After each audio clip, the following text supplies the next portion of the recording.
Ditunggu kebijakannya. Nanti, Bung, saya ke Bung Refli dulu. Iya, satu saja kalau saya ya, bagaimana Menteri Keuangan ini mampu menolak intervensi politik, saya kira, dengan professional judgment, karena kadang-kadang kan membuat sebuah kebijakan yang menyesuaikan dengan kepentingan-kepentingan politik yang ada. Apalagi misalnya kepentingan politik itu populer sifatnya. Nah, ini jangan sampai terjadi menolak kelompok-kelompok masyarakat atau kelompok-kelompok swasta, tapi kemudian mengentertain kepentingan-kepentingan politik penguasa tingkat tinggi yang menyedot banyak anggaran. Saya kira itu saja. Makasih. Oke, baik. Silakan. Iya. Pesan kuat tadi dari Bung Refli. Iya, saya tuh beberapa minggu terakhir tuh dikunjungi beberapa mahasiswa. Jadi mereka mengeluh. Sebagian itu sudah selesai ospek kemarin, hampir tidak lanjut. Kenapa? Karena kartu Indonesia Pintar kuliahnya itu kena efisiensi anggaran. Jadi kampus-kampus ini sebagian... Berapa orang yang datang itu? Itu mereka mewakili 50 orang. Oke, di satu kampus itu? Salah satu kampus negeri. Luar biasa itu. Ya. Keluarnya adalah negeri di Yogyakarta. Nah, itu kemudian mereka cerita bahwa efisiensi itu sekarang nyata. Hadir di meja makan efisiensinya. Bukan pertumbuhan 8% hadir di meja makan. Tapi efisiensinya hadir di meja makan. Nah, mereka itu akhirnya terancam putus kuliah? Oh iya jelas. Karena berkurang kuota untuk beasiswa. Dan mereka bilang bahwa orang tua saya nggak punya uang lagi. Orang tuanya sebagian memang dari kelompok rentan ke bawah. Jadi artinya mereka bergantung pada beasiswa dan itu kena. Jadi gini, setelah dicek apa yang dilakukan oleh Bu Sri Mulyani. Nggak sebut aja kampus apa, boleh nggak? Nanti. Kalau kan ada 3, ada IKIP atau Universitas Negeri di Yogyakarta, ada UGM, ada satu lagi mungkin UIN ya. Yes, tapi itu nanti. Tapi pada intinya adalah mereka bercerita bahwa ini efek dari efisiensi anggaran, kemudian alokasi dana pendidikan, dan tahun depan ini makin parah, itu dipakai untuk makan bergizi gratis. Diambil dari dana pendidikan. Jadi ini Pak Purbaya, memang ini pendidikan, tapi efisiensi ini adalah fiscal policy. Ini adalah kebijakan fiskal. Jadi Pak Purbaya ini harus berani bilang, tadi tidak boleh diintervensi secara politik. Dia harus berani bilang bahwa BGN itu nggak boleh mengambil dari dana pendidikan. Karena ini akan mengancam masa depan banyak sekali guru-guru. Kita dapat cerita juga dari beberapa guru yang ada di Nusa Tenggara Timur.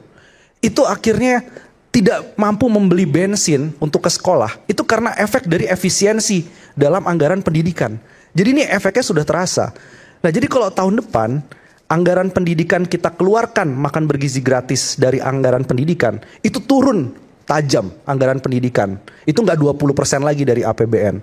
Nah ini ada di radar siapa? Ini ada di radarnya Pak Purbaya. Kalau memang dia serius.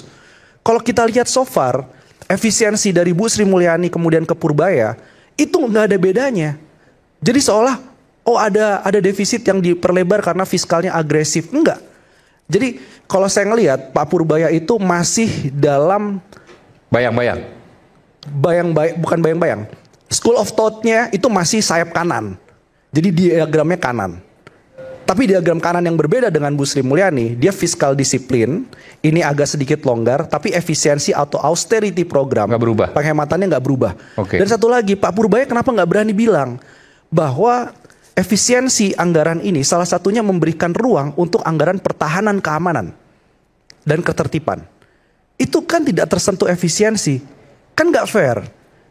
Apakah itu anggaran pertahanan keamanan akan mendeliver 8% pertumbuhan ekonomi? Nggak ada. Di mana-mana negara yang dominan military driven ekonominya atau ekonomi komandonya, itu tidak ada yang pertumbuhannya tinggi.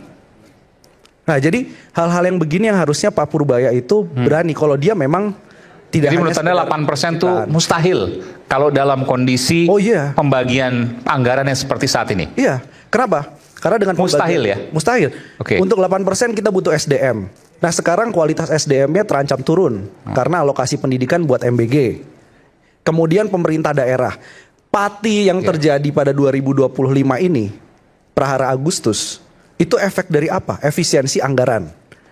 2026 apa nggak terjadi? Pati-pati berikutnya karena pemerintah daerah opsinya apa? DBH-nya tadi kena pangkas. Dia mau naikin PBB, orang marah. Pati maksudnya Kabupaten Pati ya? Kabupaten Pati. Saya pikir perwira tinggi, enggak. Pati. Tapi yang terjadi apa? Di 2026, mungkin bukan PBB karena mereka belajar dari Pati. Tapi apa yang akan dilakukan? UMKM yang akan jadi sasaran. Pajak-pajak daerah untuk restoran, hotel dan lain-lain. Pajak obsen kendaraan bermotor, itu seperti tadi yang dikeluhkan oleh Ibu tadi, itu yang akan naik. Apakah akan ada daya beli masyarakat? Jadi fiskal policy-nya ini Pak Purbaya harus mulai melihat kalau dia mau beda, jangan beda tanggung-tanggung gitu loh. Radical change tadi atau risetnya itu harus clear. Baik, gitu. Baik, terima kasih, luar biasa. Saya ke Bung Ferdinand, silakan. Terima kasih Bung Aiman. Saya tidak banyak-banyak, saya hanya mau menagih saja sebetulnya. Sedikit saja dari Pak Purbaya supaya kita bisa tepuk tangan yang benar untuk beliau. Contoh seminggu setelah beliau menjabat bilang ada 60 triliun tunggakan pajak. Dari 200-an perusahaan sampai sekarang juga. Waktu itu beliau bilang seminggu harus bayar. Kalau enggak, tapi sampai sekarang sudah mau sebulan lebih. Enggak jelas juga nasibnya. Jadi kalau bisa, ya itu tagih dulu lah, tunjukkan. Nanti saya akan tepuk tangan paling terbesar untuk Pak Purbaya kalau itu ditagih. Ya, sama kebijakan-kebijakan yang selalu sindiran-sindiran yang disampaikan, implementasikanlah dalam kebijakan. Jangan hanya bicara, tapi implementasi dalam polisi kebijakan tidak dilakukan. Itu yang saya mau sampaikan ke Pak Purbaya supaya dilakukan. Kalau itu dilakukan, saya percaya rakyat ini pasti akan mendudukan dan saya pasti akan tepuk tangan untuk beliau. Tapi kalau sampai sekarang saya masih mengatakan Purbaya masih sebatas lucu-lucuan saja. Tapi saya salut dengan Anda. Di antara semua yang mendukung Pak Purbaya, Anda berani untuk menyuarakan yang berbeda sehingga wajah Anda terpampang di hampir semua media sosial. Karena saya ingin kekritisan masyarakat generasi muda kita itu tetap terpelihara. Karena tadi kalau videonya Pak Purbaya, terima kasih dukungannya Gen Z, kita akan kaya raya sama-sama. Waduh, ngeri sekali. Kalau nggak kaya nanti bagaimana mereka kalau menuntut Purbaya? Kan itu nasibnya. Bung Tova, silakan. Baik, dari semua narasumber saya bisa menyimpulkan sedikit, meskipun kurang satu ya.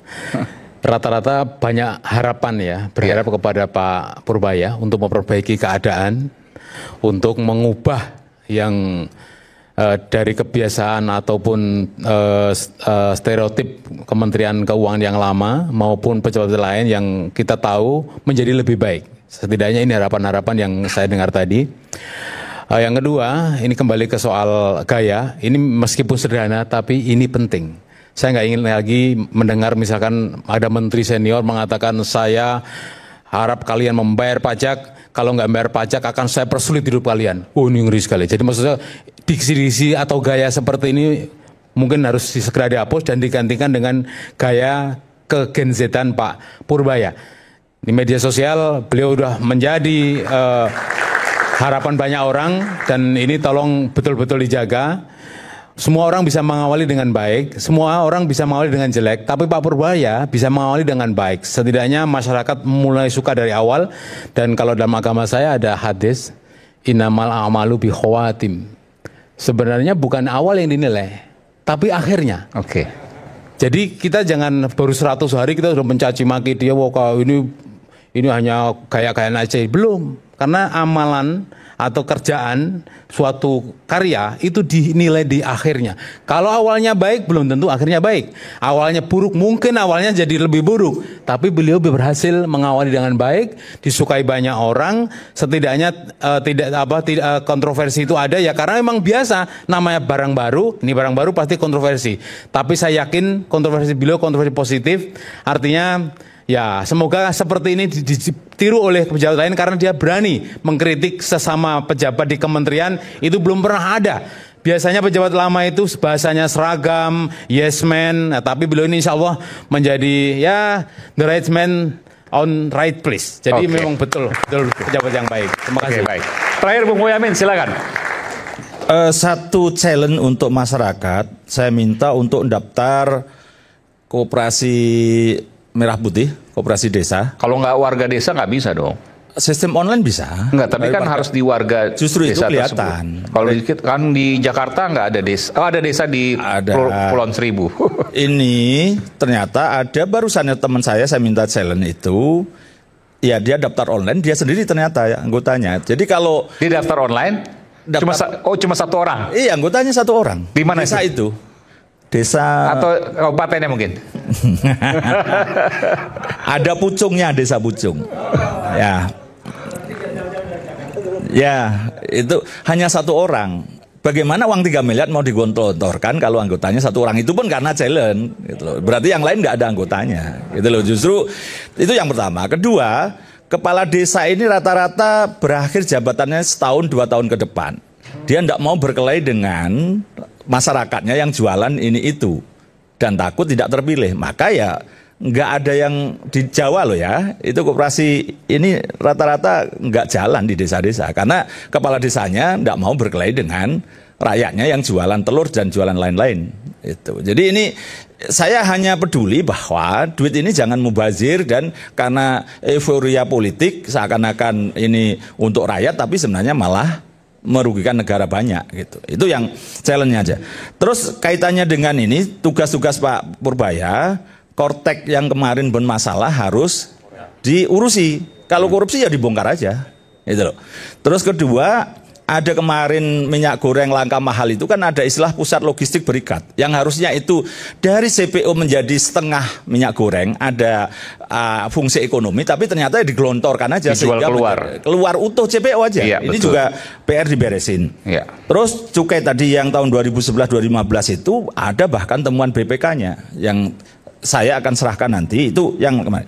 Terus yang target yang paling aman adalah tadi sebenarnya saya minta Pak Antoni Budiawan itu untuk menjelaskan tax ratio, tapi dari kebocoran-kebocoran itulah yang harusnya tax ratio kita itu kalau negara yang berkembang maju itu 14%. Oke. Kita hanya 10%. Di bawah itu bahkan. Nah, sekarang Pak Purbaya saya target aja. Dalam setahun dia harus meningkatkan tax ratio rata-rata pajak dibandingkan dengan penghasilan kotor masyarakat itu 1/4% aja lah. Jadi 4 tahun dia akan dapat 2%. Oke. 2% itu udah 2.000 triliun. Oke. Sudah mendekati APBN kita yang 3.000 triliun. Mampu nggak itu? Kalau nggak mampu ya omong kosong semua teman-teman ini. Masih. Oke, baik, terima kasih.